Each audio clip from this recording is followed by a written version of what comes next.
Raw was emotional in bad and good ways, to be honest. And I, like I was just saying, I applaud the way they made that show kept going, because the ending of Raw, if you didn't see it and you're basing on us, is so you start the show, right? Pause the Ring Generals right now. Yeah, go watch Raw. And go watch the last segment on YouTube, then come back to the Ring Generals, okay? Yeah. Okay, so here's your time. Go.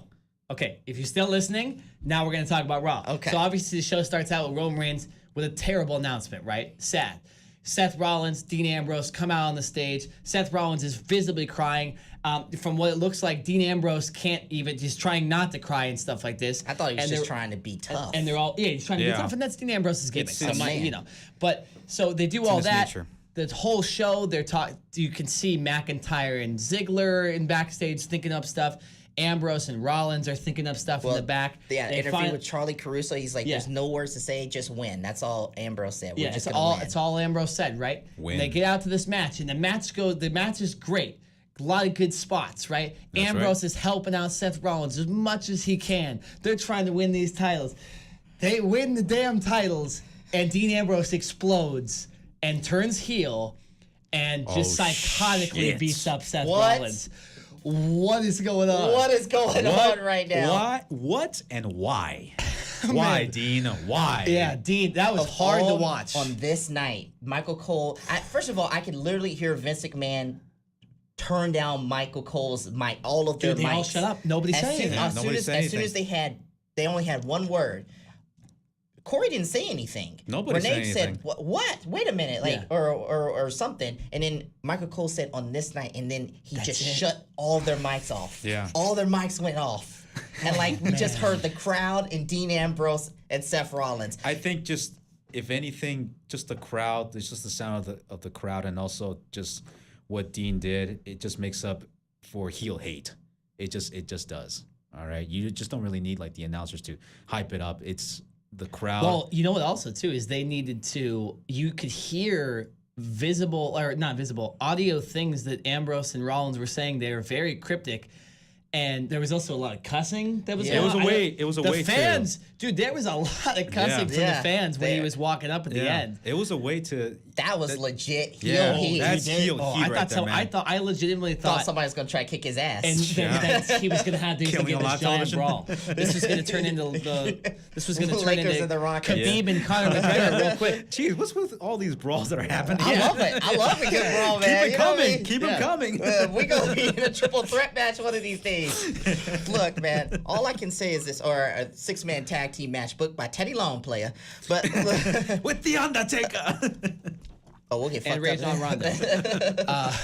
But look, I think this situation is weird because when Seth Rollins, after he got Dirty Deed, said to Dean Ambrose, "It's okay, it's okay." Does anybody? What the hell does that mean? Yeah, I cannot wait to see Raw. I cannot wait to see Raw next week. I might want to see Raw over whatever Monday Night Football game is. I'm definitely in. I said this. I said if the WWE does not find a way to get me invested in the storylines during football season, during basketball season, not the Lakers again, I'm all in, bro. That was, so.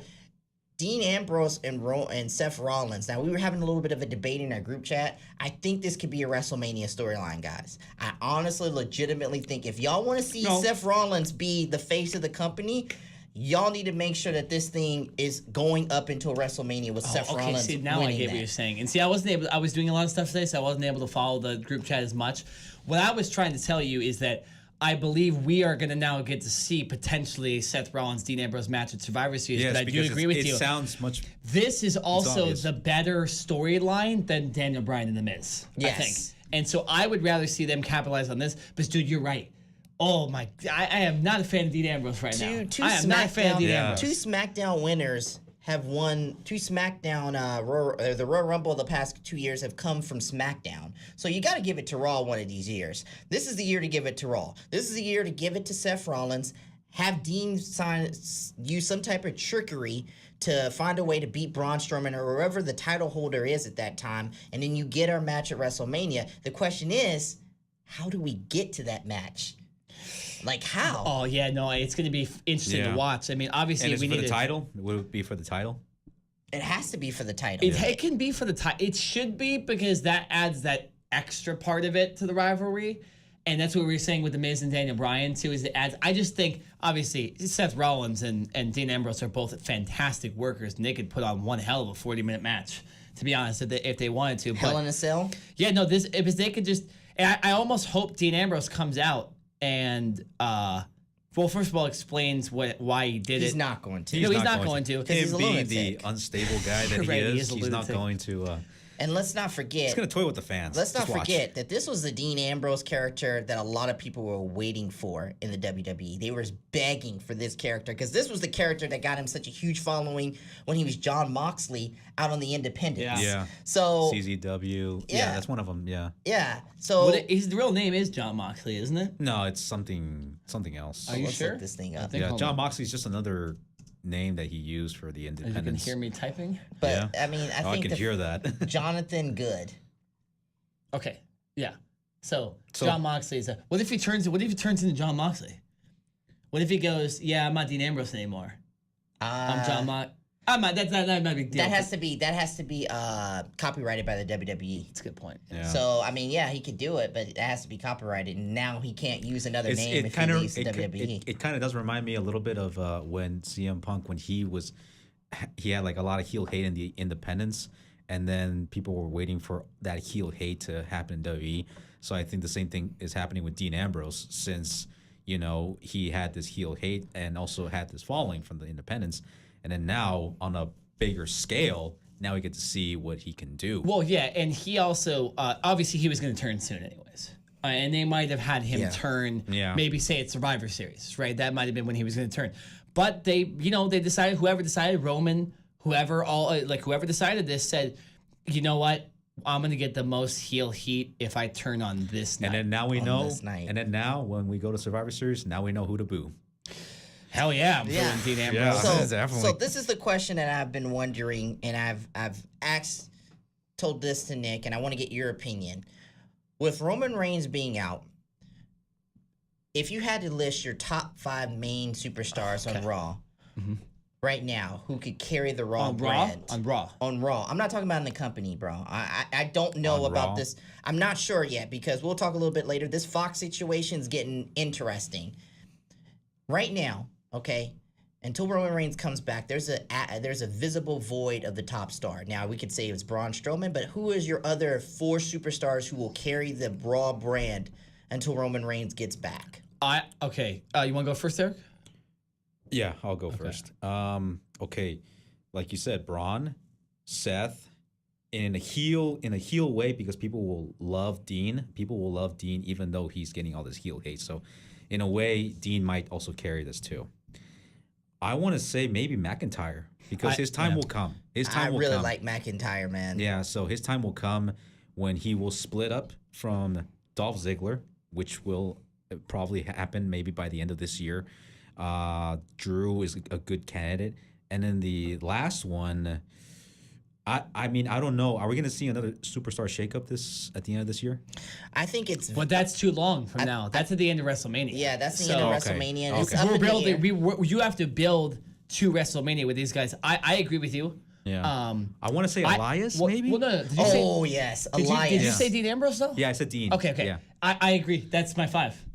That's your That's Raw my 5. Yes, mine is the same thing, because I think your 2 heels are McIntyre and Ambrose, and those 2 guys are now both heels. Now they're Dean getting Ambrose is the hate. top heel on Raw. You have Braun Strowman, and you have Seth Rollins, absolute babyface. Dude, Braun Yeah. Strowman's still in the tweener, and it looks like Elias turned face. Yeah, Yeah, he turned face. because they can do so much with Elias. I think Elias. Oh, you could also think Ziggler could also be another candidate for that 5th guy too. Mm-hmm. It's tough, and especially if McIntyre turns on him and maybe Ziggler goes face, he could be that next face guy Yeah. too. Because I think that you need a tweener in there as well, Yeah. and Strowman's a tweener. Yeah. he's a heel for young kids and women, and he's Yeah. for the males. He's I face. mean, I don't want to throw in Brock. Yeah. I don't want to. No, Brock's like saying Cena. Yeah, Cena's I not can't part of throw it in anymore. Brock. Yeah. You know, I gotta have like guys who will carry this brand to the. See, I like you those know. 5 guys though. Yeah, I like him. You know. Since they added Drew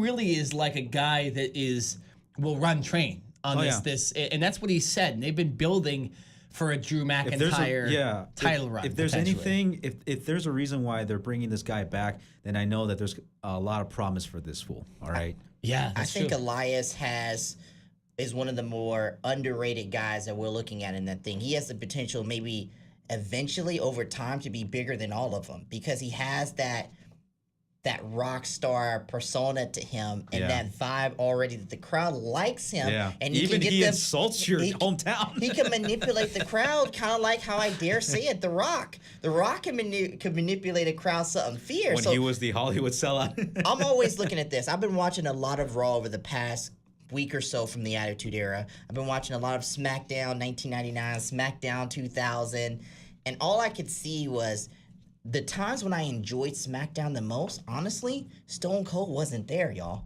Stone Cold wasn't there. SmackDown you're talking about? Well, yes. Stone Cold wasn't there. The Rock was the superstar, the main face of the company, and he carried the WWE. Well, that is his show. And he was his show. Yeah, but Raw and SmackDown, bro. Mm-hmm. He was the highest. It was the highest it's ever been. So who can be the Rock right now compared to Roman Reigns being the Stone Cold Steve Austin of this situation? Who could take the WWE on the heights? Well, I'll say this. I don't think on the Raw brand, there isn't a Rock or Stone Cold. No, there isn't. I think there's just four I'm talking about dudes. Roman Reigns being the Stone Cold. Roman Reigns was the top guy. He's the top guy of the company. I wouldn't call him a Stone Cold or Rock. What I'm saying is this.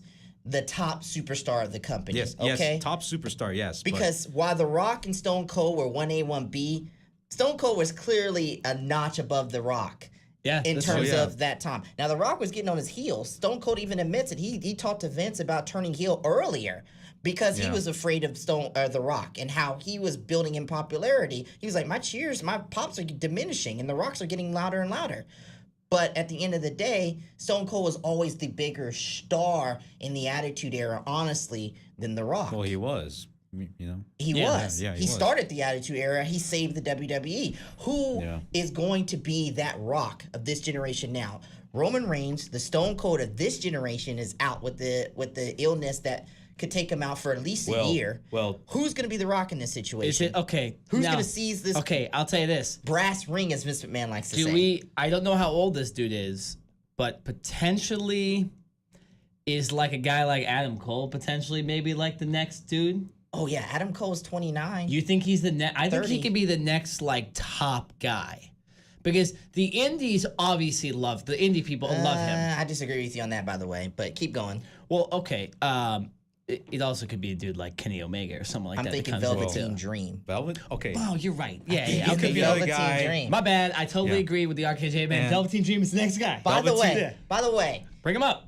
Bring his ass up now. Okay. Now's the time. Now's the time. You got to bring him up now, bro. Now's the time, and I know. You guys better not screw this guy up. Aleister Black. Aleister Black. Do not fuck him up. Hold on, Eric. Okay, but how old is Aleister Black, though, too? Is he like in his early 30s? Like 32? Let's do a little research. Eric, your boy Aleister Black is going to be in a feud with Johnny Gargano Yeah, now. I did see that. Yeah. Because Johnny Gargano just I have not been paying attention to any NXT recently. Yeah, he just ambushed Aleister Black. So Black is 33. Not the same age as Roman Reigns. He could come up. I actually think Black's thing is as a heel though too. So I don't think he could necessarily be the face because I think he's always been more of a heel persona. Yeah. So I don't know if he'd be the next guy. I think it's got to be a guy that you can see clearly being the top face and the top heel at the same time. Velveteen Dream. Yeah. It's got to be Velveteen Dream. And he's young. He's young. He's only 23. He's the dude. Yeah. And he didn't even win Tough Enough. He's got the look. He's got a lot of heart, He's got the look. He's got a persona that I think women will like, kids will like, and we've already seen it. This is the hardest audience I thought Velveteen Dream would reach. The grown men. The men who scream, who hate Roman Reigns, cheer Velveteen Dream. Yeah. A guy who, you know, they love his character's sexuality is questioned. Yeah, I know, but they love his character. It's kind of the same way with Goldust, how he started, because when people saw Goldust, they just thought he was just like this really weird, bizarre character. But people actually started dressing like Goldust, and they started embracing him. But with Velveteen Dream, I think what people love about him is that in his matches, he's got a lot of heart. If you ask me, if you notice, he's been losing a lot of the matches, but yet they cheer him a lot.